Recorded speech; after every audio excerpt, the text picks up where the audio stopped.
আসসালামু আলাইকুম বন্ধুরা। দুঃখ দুর্দশায় আল্লাহর কাছে সাহায্য চাইবেন যেভাবে। হতাশা একটি মানবীয় দুর্বলতা। এটি মানুষকে তিলে তিলে শেষ করে দেয়, মানুষের কর্মক্ষমতা থেকে জীবনের সুখগুলো কেড়ে নেয়। মহান আল্লাহ এই দুর্বলতাকে প্রশ্রয় দিতে নিষেধ করেছেন। পবিত্র কোরআনে ইরশাদ হয়েছে, তোমরা হীনবল হও না এবং চিন্তিতও হও না, তোমরাই বিজয়ী যদি তোমরা মুমিন হও। এই আয়াত একটি যুদ্ধের প্রসঙ্গে অবতীর্ণ হলেও এখানে মুসলমানদের সফলতার মূল ভিত্তি এবং তাদের শক্তির মূল উৎস বলে দেওয়া হয়েছে, আর তা হলো ঈমান। যে ব্যক্তি আল্লাহর উপর ঈমান রাখে এবং সব বিষয়ে তার উপরেই ভরসা করে, দুনিয়ার কোনো দুঃখ বিপদ রোগ ব্যাধি তাকে হীনবল করতে পারে না। সব পরিস্থিতিতেই সে মহান আল্লাহর উপর ভরসা করে ধৈর্য ধারণের শক্তি পাবে এবং আল্লাহর কাছেই সাহায্য চায়, যা তাতে প্রকৃত সফলতার দিকে এগিয়ে নেবে। পবিত্র কোরআনে ইরশাদ হয়েছে, হে ঈমানদারগণ, তোমরা ধৈর্য ও নামাজের মাধ্যমে সাহায্য প্রার্থনা করো, নিশ্চয়ই আল্লাহ ধৈর্যশীলদের সঙ্গে আছেন।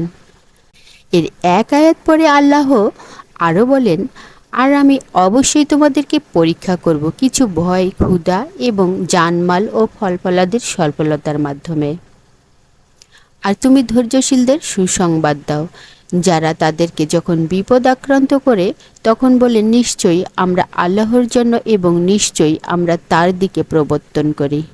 তাদের উপরেই রয়েছে তাদের রবের পক্ষ থেকে মাগফিরাত ও রহমত এবং তারাই হিদায়াত প্রাপ্ত।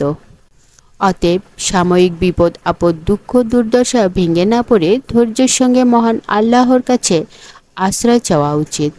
মহান আল্লাহ নিশ্চয়ই সব ঠিক করে দেবেন এবং সাময়িক কষ্টের বিনিময়ে তার রহমত ও মাগফিরাতের চাদর স্থান দেবেন। হতাশা থেকে মানুষ নিজেকে মূল্যহীন ভাবতে শুরু করে। তাদের মনে হতে থাকে যে পৃথিবী তাদের তুচ্ছ জ্ঞান করছে, ফলে তাদের হতাশা আরও চেপে ধরে। অথচ গুরুত্বহীন দুর্বল অসহায় লোকেদের জন্য প্রিয় নবী সুসংবাদ রয়েছে।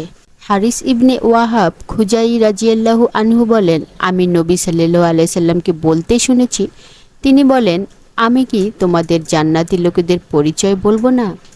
তারা দুর্বল ও অসহায়, কিন্তু তারা যদি কোনো ব্যাপারে আল্লাহর নামে কসম করে বসে তাহলে তা পূরণ করে দেয়।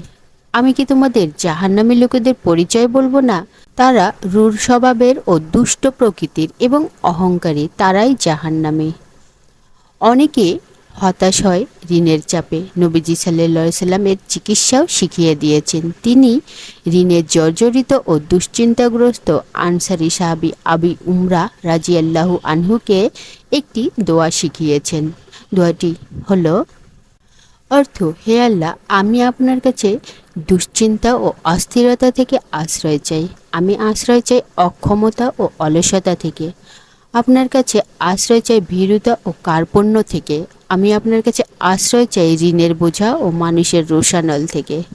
আবু উম্মাহ রাদিয়াল্লাহু আনহু বলেন, আমি তাই করলাম, ফলে মহান আল্লাহ আমার দুশ্চিন্তা দূর করলেন এবং আমার ঋণ পরিশোধের ব্যবস্থাও করে দিলেন। সুবহানাল্লাহ।